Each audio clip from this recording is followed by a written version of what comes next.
दोस्तों, एक बार सोचो कैसा होगा अगर अचानक से हमारी इस धरती पर ऐसी तबाही शुरू हो जाए जहां भूकंप और सुनामी एक साथ आ जाए और अब हमारे पास बचने का कोई रास्ता ना हो। आज के वीडियो में हम ऐसी ही एक कहानी देखने वाले हैं। तो कहानी की शुरुआत में हम नैटली नाम की एक लड़की को देखते हैं। वह लॉस एंजलिस के पहाड़ी रास्ते से गाड़ी चलाकर कहीं जा रही थी। रास्ते में ही वह अपने बैग में कुछ ढूंढने लगी। वह रास्ते से थोड़ी अनमनी हो जाती है और ठीक उसी समय अचानक वहां के पहाड़ गिरने लगते हैं। बहुत भयानक तरीके से ऊपर से पत्थर गिर रहे थे, जिसके कारण वह अपनी गाड़ी का कंट्रोल खो देती है और वह अपनी गाड़ी के साथ पास की एक खाई में गिर जाती है। लेकिन उसकी किस्मत बहुत अच्छी थी, क्योंकि उसकी गाड़ी खाई के नीचे गिरने से पहले ही पास के एक पत्थर में फंस जाती है। यह सब देखकर वह बहुत डर जाती है और चिल्लाने लगती है। वह समझ नहीं पा रही थी कि अब उसे क्या करना चाहिए। लेकिन बहुत जल्दी लॉस एंजलिस फायर ब्रिगेड को यह खबर मिल जाती है और वे एक हेलीकॉप्टर रेस्क्यू टीम को वहां भेज देते हैं। इस हेलीकॉप्टर में रे नाम का एक ऑफिसर था और वह उनकी टीम का हेड था।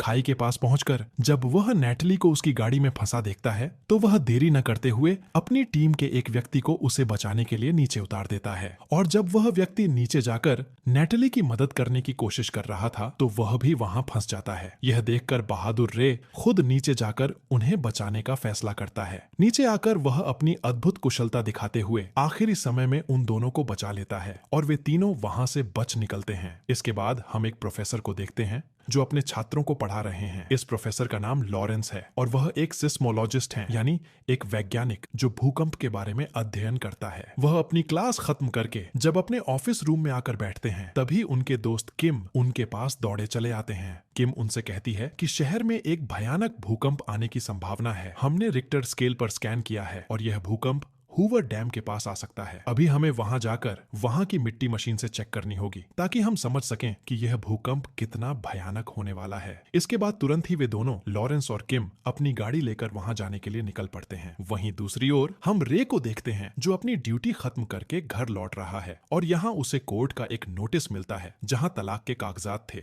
यहाँ हमें पता चलता है कि रे और उसकी पत्नी एम्मा के रिश्ते में तलाक की स्थिति आ चुकी है। उनकी एक बेटी है जिसका नाम ब्लैक है। वह अपनी माँ के साथ रहती थी। वहीं दूसरी ओर लॉरेंस और किम उस डैम पर पहुंच चुके हैं और किम वहां अपनी मशीन से आने वाले उस भूकंप की रीडिंग ले रही है। वह उसे बताती है, यहाँ मुझे बहुत ज्यादा भूकंप के संकेत मिल रहे हैं। निश्चित ही कुछ बहुत भयानक होने वाला है। और तभी हम देखते हैं कि वह जगह अचानक बहुत जोर जोर से कांपने लगती है और उस डैम का नीचे का हिस्सा टूटने लगता है, जिसके बाद चारों ओर हाहाकार मच जाता है। ऊपर लॉरेंस सबको बोल रहे थे कि जितनी जल्दी हो सके सब लोग प्राण बचाकर यहाँ से भागो। चारों तरफ सब भागने लगते हैं। वहीं किम जो नीचे थी वह भी वहां से बाहर निकलकर बहुत तेजी से भागने की कोशिश करती है, लेकिन भागते समय वह अपने पास एक छोटी बच्ची को देखती है। बच्ची बहुत डर गई थी और ब्रिज के एक किनारे बैठी थी। तुरंत किम उस बच्ची को लेकर वहां से भागने लगती है। जब वह उस बच्ची को लेकर भाग रही थी तब उसके साथ साथ वह ब्रिज का रास्ता भी टूटकर नीचे गिरने लगता है। गिरने से पहले ही वह उस बच्ची को लॉरेंस के हाथों में फेंक देती है। किम उस बच्ची को तो बचा लेती है, लेकिन एक लोहे के उसके पैर में घुस जाने के कारण वह वहीं फंस जाती है और तभी वह डैम पूरी तरह टूटकर गिर जाता है और किम उस तबाही का शिकार हो जाती है। इस दुर्घटना के बाद रे के फोन पर एक नोटिफिकेशन आता है और उसे अपनी ड्यूटी शुरू करने के लिए कहा जाता है। लेकिन रे उस ड्यूटी पर जाने से पहले अपनी बेटी ब्लैक से मिलना चाहता है। वहां जाकर उसे पता चलता है कि उसकी पत्नी एम्मा अब अपने बॉयफ्रेंड डैनियल के साथ रहती है। यह देखकर उसे बहुत बुरा लगता है और वह अपनी गाड़ी लेकर वहां से अपने काम के लिए निकल पड़ता है। एक तरफ रे यहाँ अपनी रेस्क्यू टीम के साथ निकलने को तैयार है तो दूसरी ओर उसकी बेटी ब्लैक किसी काम के लिए डैनियल के साथ सैन फ्रांसिस्को जा रही है। यहाँ आकर डैनियल अपनी मीटिंग के लिए अंदर चला जाता है और ब्लैक यहीं उसका इंतजार करने लगती है। जब वह वहां बाहर बैठी थी तब वहां के एक लड़के से उसकी मुलाकात होती है जिसका नाम बेन था। बेन का छोटा भाई ओली भी उसी के साथ था और उन तीनों के बीच बहुत जल्दी एक बहुत अच्छी दोस्ती हो जाती है। वहीं दूसरी ओर उस डैम में हुई दुर्घटना की खबर पूरी दुनिया में फैल जाती है। इसके बाद न्यूज रिपोर्टर लॉरेंस के पास आते हैं इस भूकंप के बारे में जानने के लिए और लॉरेंस उस इंटरव्यू में अपने पता सभी जानकारी उन्हें दे देते हैं और उसी समय उनके कुछ स्टूडेंट्स उनके पास आते हैं। वे कहते हैं कि ठीक ऐसे ही भूकंप के सिग्नल उन्हें सैन फ्रांसिस्को में भी मिले हैं। पुष्टि करने के लिए वे फिर से चेक करते हैं कि क्या सच में यह सिग्नल उस हूवर डैम के सिग्नल जैसे ही हैं, और इसका रिजल्ट देखकर सब हैरान रह जाते हैं और वे इस नतीजे पर पहुंचते हैं कि सैन एंड्रियास का पूरा शहर बहुत जल्दी भूकंप का शिकार होने वाला है और उनके पड़ोसी शहर लॉस एंजलिस और सैन फ्रांसिस्को को यह खबर अभी तक नहीं मिली थी। वे नहीं जानते कि बहुत जल्द ही उनकी जिंदगी में खतरा आने वाला है। वहीं दूसरी ओर हम एम्मा को देखते हैं जो अपने दोस्त के साथ लॉस एंजलिस के एक हाई क्लास होटल में बैठकर खाना खा रही है और तभी वह बिल्डिंग सहित सब कुछ बहुत जोर जोर से कांपने लगता है और देखते ही देखते वह पूरी बिल्डिंग टूटकर गिरने लगती है। एम्मा बहुत डर जाती है और सबसे पहले रे को कॉल करती है। यह सब सुनकर रे उसे बहुत जल्दी उस बिल्डिंग की छत पर आने के लिए कहता है। वहीं दूसरी ओर डैनियल अपनी मीटिंग खत्म करके ब्लैक को लेकर वहां से निकलने वाला था, लेकिन यहां से निकलने से पहले ब्लैक ऑली के हाथ में अपना नंबर दे देती है ताकि वह उसका नंबर बेन को दे सके। इसके बाद डैनियल और ब्लैक वे दोनों अपनी गाड़ी लेकर वहां से निकल पड़ते हैं, लेकिन तभी वह पार्किंग एरिया भी बहुत बुरी तरह कांपने लगता है। यह सब देखकर वे समझ जाते हैं कि यहाँ बहुत भयानक भूकंप आने वाला है। वे दोनों अपनी जान बचाने के लिए वहां से भागने लगते हैं। उनकी गाड़ी के सामने की जमीन टूटकर नीचे गिर जाती है। वे भी साथ में उस गड्ढे में जा गिरते हैं। वे वहां से बाहर निकलने की कोशिश करते हैं, लेकिन ब्लैक का पैर वहां फंस जाता है। डैनियल भी उसे बाहर निकालने की कोशिश कर रहा था, इसलिए वह बाहर निकलकर यह सोचने लगता है कि उसे कैसे बाहर निकाले। फिर वह बाहर जाकर लोगों से मदद मांगता है। वह एक सिक्योरिटी को ब्लैक के बारे में बता रहा था, लेकिन हैरानी की बात यह है कि तभी उस बिल्डिंग की छत टूटकर उसके ऊपर गिर जाती है, जिसके कारण वह वहीं अपनी जान गंवा देता है। यह सब देखने के बाद डैनियल भी डर जाता है और उसे अपनी जान प्यारी थी, इसीलिए वह अपनी बेटी को उसी गाड़ी में छोड़कर वहां से भाग जाता है। लेकिन डैनियल जब उस सिक्योरिटी को ब्लैक के बारे में बता रहा था, तब वहां मौजूद बेन ने उसकी बात सुन ली थी और वह ब्लैक को बचाने के लिए पार्किंग एरिया में चला जाता है। इस बीच पूरा लॉस एंजलिस शहर अब भूकंप की चपेट में आ चुका है और वहां के छोटे बड़े सभी बिल्डिंग एक एक करके टूट कर गिरने लगते हैं। यहाँ के सभी लोग कहाँ जाएं, क्या करें, कुछ समझ नहीं पा रहे थे और पागलों की तरह दौड़ रहे थे। और एम्मा भी यहाँ रे की बात मानकर छत की ओर दौड़ने लगती है, लेकिन जब वह दरवाजा खोलती है तो देखती है कि बिल्डिंग का आधा हिस्सा धंस कर गिर चुका है। ऊपर से नीचे गिरने के कारण बहुत सारे लोग अपनी जान गंवा रहे थे। चारों ओर सिर्फ चीखों की आवाज। एम्मा किसी तरह उस बिल्डिंग की छत पर पहुंच जाती है, लेकिन धीरे धीरे वह जगह भी टूट कर गिर रही थी। लेकिन उसकी जान जाने से पहले ही रे वहां अपना हेलीकॉप्टर लेकर आ जाता है। रे अपने हेलीकॉप्टर को ऑटो पायलट मोड पर रखकर एम्मा की ओर एक रस्सी फेंकता है ताकि एम्मा उस रस्सी को पकड़कर उस बिल्डिंग से बाहर आ सके। एम्मा उस रस्सी की ओर दौड़ रही थी और उसके पीछे सारी बिल्डिंग टूट टूट कर गिर रही थी, लेकिन पूरी बिल्डिंग गिरने से पहले ही एम्मा उस रस्सी को पकड़ लेती है। एम्मा उस रस्सी को पकड़कर हेलीकॉप्टर में चढ़ जाती है, लेकिन यहाँ उनकी मुसीबत खत्म नहीं हुई थी। उनके सामने खड़ी एक बड़ी बिल्डिंग उनके ऊपर गिरने लगती है, लेकिन रे अपनी हिम्मत और बुद्धि के बल पर किसी तरह एम्मा को वहां से बचा लाता है। अब तक पूरे शहर की हालत श्मशान जैसी हो चुकी थी। वहीं दूसरी ओर ब्लैक अभी भी उस गाड़ी के अंदर ही फंसी थी। वह अपने पिता रे को कॉल करके बताती है, मैं एक पार्किंग एरिया में फंसी हूँ और डैनियल मुझे छोड़कर यहाँ से भाग गया है। वहाँ बेन और ओली आकर ब्लैक को वहां से निकालने की कोशिश करने लगते हैं, लेकिन उस गाड़ी के ऊपर एक बहुत बड़ा पत्थर गिरा होने के कारण उसे बाहर निकालने में उन्हें बहुत दिक्कत हो रही थी। लेकिन बहुत मुश्किल के बाद वे उसे वहां से निकालने में सफल हो जाते हैं और उस बिल्डिंग के पूरी तरह गिरने से पहले ही वे तीनों वहां से बाहर आ जाते हैं। फिर वह अपने पिता को कॉल करके बताती है कि वह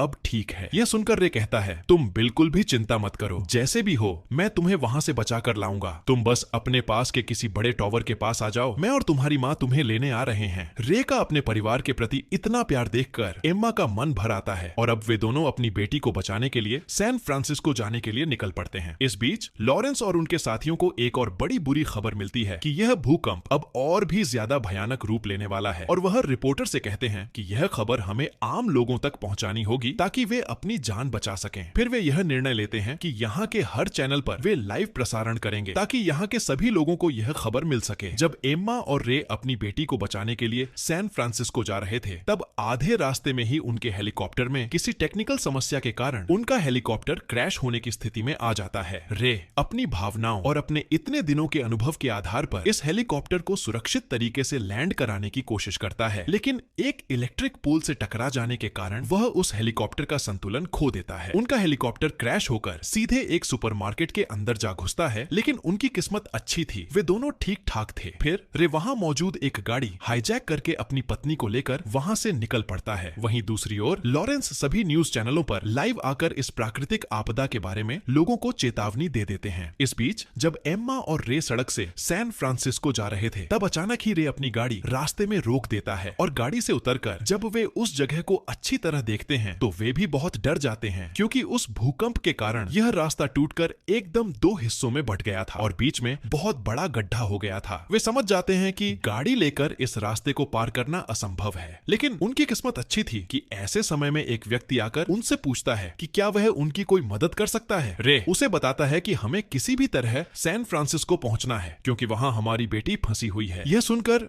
वह व्यक्ति रे को अपना प्लेन दे देता है और इस प्लेन से रे और एम्मा एक बार फिर अपनी बेटी को बचाने के लिए निकल पड़ते हैं। वहीं दूसरी ओर बेन, ओली और ब्लैक वे तीनों रे की बात मानकर उस जगह पर आ जाते हैं और जब वे आगे देखते हैं तो वह जगह एकदम श्मशान जैसी हो चुकी थी। फिर वे तीनों एक ऊंची जगह पर जाकर किसी तरह एक सिग्नल बनाने की कोशिश करते हैं ताकि वे यहाँ उसके पिता की नजर में आ सकें, क्योंकि मोबाइल का सभी सिग्नल बंद हो चुका था। वहीं दूसरी ओर रे और एम्मा सैन फ्रांसिस्को एयरपोर्ट पर पहुंच जाते हैं। यहाँ आकर वे देखते हैं कि एयरपोर्ट पर लैंड करने के लिए कोई जगह खाली नहीं है। फिर रे एम्मा को अपने साथ लेकर एक पैराशूट से उस प्लेन से छलांग लगा देता है। अब भी यह शहर उस भूकंप से कांप रहा था। सभी बड़ी बड़ी बिल्डिंगें ताश के घरों की तरह गिर रही थीं। पूरा शहर लहर की तरह थरथरा रहा था। रे यहाँ आकर भी सभी लोगों को बचाने के लिए मदद करने लगता है। भूकंप में सब कुछ इस तरह तबाह हो जाने के कारण अब उनकी बेटी के पास पहुंचने के लिए यहाँ कोई रास्ता नहीं था। इसलिए इस बार रे पानी से नाव लेकर जाने का फैसला करता है। वे नाव लेकर वहां से निकल पड़ते हैं और फिर उसके बाद वे ऐसा दृश्य देखते हैं कि उनके सामने एक विशाल बड़ी लहर ठीक उनकी ओर आ रही थी। लेकिन यहाँ रे पीछे लौटने के बजाय उस लहर की ओर ही बढ़ने लगता है और उस लहर को पार करने की कोशिश करता है।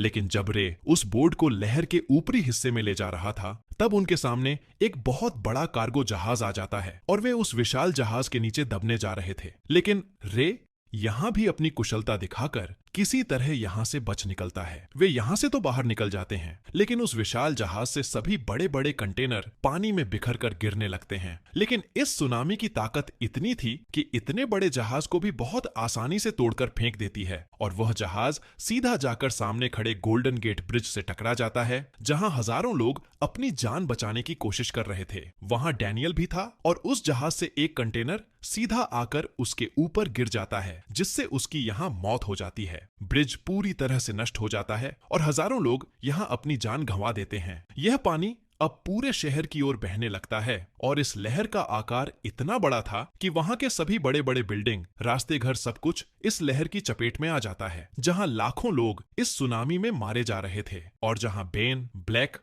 और ओली थे, वहां भी अब पानी आ जाता है। वे पानी में डूबने लगते हैं, लेकिन किसी तरह वे वहां से निकलकर एक ऊंची जगह पर आ जाते हैं। वहीं दूसरी ओर रे और एम्मा नाव लेकर अपनी बेटी ब्लैक को ढूंढने लगते हैं। जब वे नाव लेकर उस शहर के अंदर जाते हैं तो उनकी आंखों के सामने वे सिर्फ तबाही ही देखते हैं। जब वे उन्हें वहां ढूंढ रहे थे, तब ओली उन्हें वहां देख लेता है और वह ब्लैक को यहां बुलाने लगता है। ब्लैक उन्हें देखकर बहुत खुश होती है और वह उन्हें बुलाने लगती है, लेकिन उसकी यह आवाज उसके माता पिता तक नहीं पहुंच पाती। तब वे एक लेजर लाइट का इस्तेमाल करते हैं और जब एम्मा उस लेजर लाइट को देखती है, तब वे अपनी बेटी ब्लैक को देख पाते हैं। लेकिन उनकी यह खुशी ज्यादा देर टिक नहीं पाती। तभी एक और बड़ी लहर आकर उस बिल्डिंग को धंसा देती है। बेन और ओली वहां बच जाते हैं, लेकिन ब्लैक उस बिल्डिंग के एक किनारे पर फंस जाती है। वहां बहुत जल्दी पानी भरने लगता है। यह सब देखकर रे बिना कुछ सोचे समझे अपनी बेटी को बचाने के लिए पानी में छलांग लगा देता है और वह अपनी बेटी के पास पहुंच भी जाता है। लेकिन उनके बीच में अब एक कांच की दीवार थी, जिसके कारण वह ब्लैक को वहां से आसानी से नहीं निकाल पा रहा था। लेकिन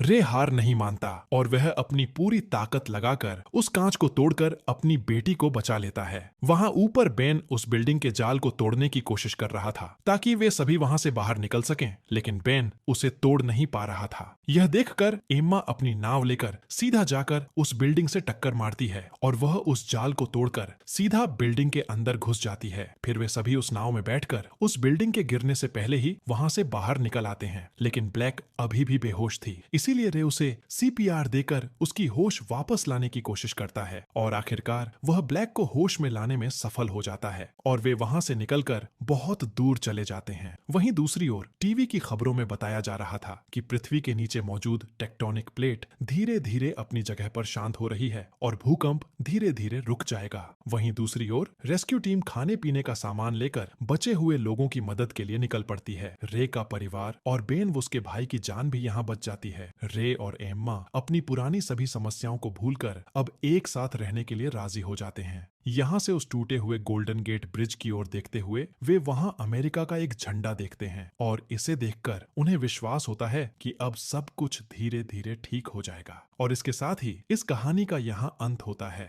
तो दोस्तों, कहानी कैसी लगी कमेंट में जरूर बताएं और वीडियो अच्छा लगा तो एक लाइक, शेयर और सब्सक्राइब जरूर कर देना। धन्यवाद। फिर मिलेंगे जल्दी।